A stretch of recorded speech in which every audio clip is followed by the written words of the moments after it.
Doctor صاحب، ہمارا آج کا دوسرا سوال ہمیں تھوڑی سی عجیب نوعیت کا ہے، جو ہمیں اندرون سندھ داس نگر سے ایک نو مسلم محمد یوسف نے بھیجا ہے، جنہوں نے ماضی قریب میں ہی اسلام قبول کیا ہے۔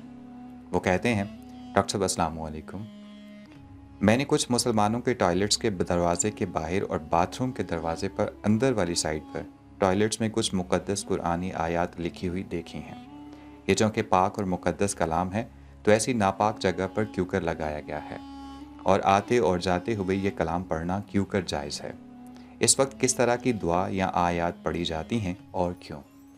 جی ڈاکٹر صاحب، یہ تھوڑا سا عجیب نوعیت کا معاملہ لگا ہے مجھے، کیونکہ ایسا کبھی دیکھنے میں آیا نہیں کہ ایسی جگہوں پر ایسی مقدس آیات لکھنے میں نظر آئی ہوں۔ تو جہاں تک ان کا یہ جو قرآنی آیات کے حوالے سے سوال ہے، تو اس میں ایک دو باتیں بنیادی طور پہ ذہن نشین کرنا ضروری ہے۔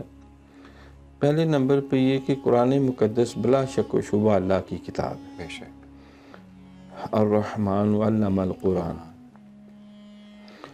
یہ رحمان نے قرآن نبی علیہ السلام کو سکھایا ہے، اور یہ تنزیل من اللہ، اللہ کی طرف سے یہ نازل شدہ ہے۔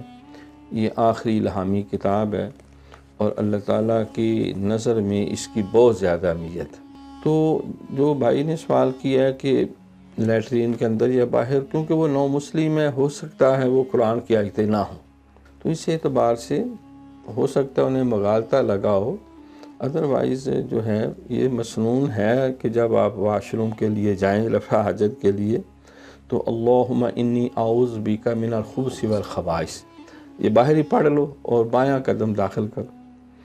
تو پھر جب وہاں سے فارغ ہو کے باہر نکلے انسان، تو دایاں قدم باہر نکالے، اور باہر نکل کر پھر غفرانک الیک المصیر۔ اور بھی دعائیں اس کی جگہ احادیث میں کتابوں میں ملتی ہیں۔ تو اسی طرح مسجد میں گیا، اللہم افتح لی ابواب رحمتک، باہر آیا، اللہم انی اسألک من فضلک ورحمتک۔ تو ہر موقع کے لیے دعائیں ہیں۔ تو باقی وہاں وہ عویزہ کرنا، وہ کم از کم میری تو زندگی میں ایسا مجھے دیکھنے کا نہیں اتفاق ہوا، کیونکہ وہ نو مسلم ہے، ممکن ہے وہ عربی میں لکھا ہو یا کوئی اور ایسی بات ہو، تو یہ خیال کیا گیا کہ شاید وہ قرآن مقدس ہے۔